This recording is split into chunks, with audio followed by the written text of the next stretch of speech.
You need to know that in Texas there were 250,000 enslaved people waiting for freedom. Oh, they longed for it. And it came June the 19th, 1865, when a General Gordon Granger with several thousand colored troops made his way to Galveston.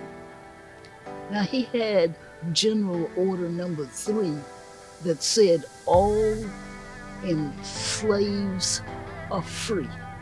He nailed that General Order Number 3 to the door of what's now Reedy Chapel African Methodist Episcopal Church. And when the people came in from their labor and somebody read that to them, they started celebrating, and we've been celebrating ever since.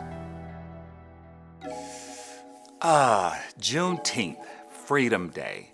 If you don't know about Juneteenth and you're looking to research it and find out what it really means, I think the first thing that you should understand is that this battle has been going on for a long time. One of the biggest things that people can take away from Juneteenth of all races is that it's not that long ago. There were many years when black people existed in this country only as slaves. There were many years after that where there were laws that were meant only for the purpose of keeping black people from equality. Of course, the holiday is about celebration, but it's also a time for us all to think critically about how we can push our country further towards its unfulfilled promise of freedom and justice for everyone. What's happening in our country, socially and everything else, it's even more significant and it impacts more and more people.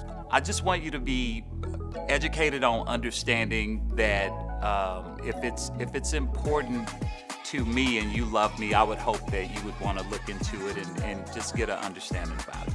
There's no way I could have been a cowboy or really anything else I had dreamed without, the freedom that Juneteenth represents and the history that it has with our people and the impact that it's made on our lives going through generations. Thinking about topics like Juneteenth and where my family has come from. My great uncle talked about how his grandmother learned about her freedom when she was out in the fields. To know that I actually shared space with this person, although I was young, and heard those stories firsthand, is really amazing. When I get to meet a little black dancer at appearances, or when even an older lady comes up and just is like, "You were the first black cheerleader my daughter has ever met." I think it's sometimes so insane to think that there's a first black anything or anyone these days. When I think about Juneteenth and I think about the importance of it, what comes to my mind is the strength of black people and the strength that we've continued to have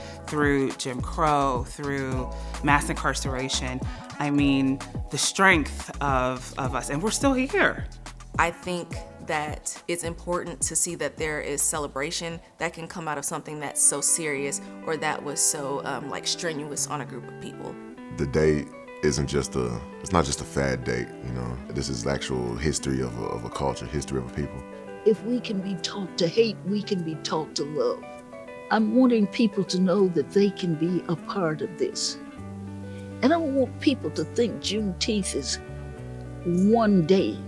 Freedom is everything.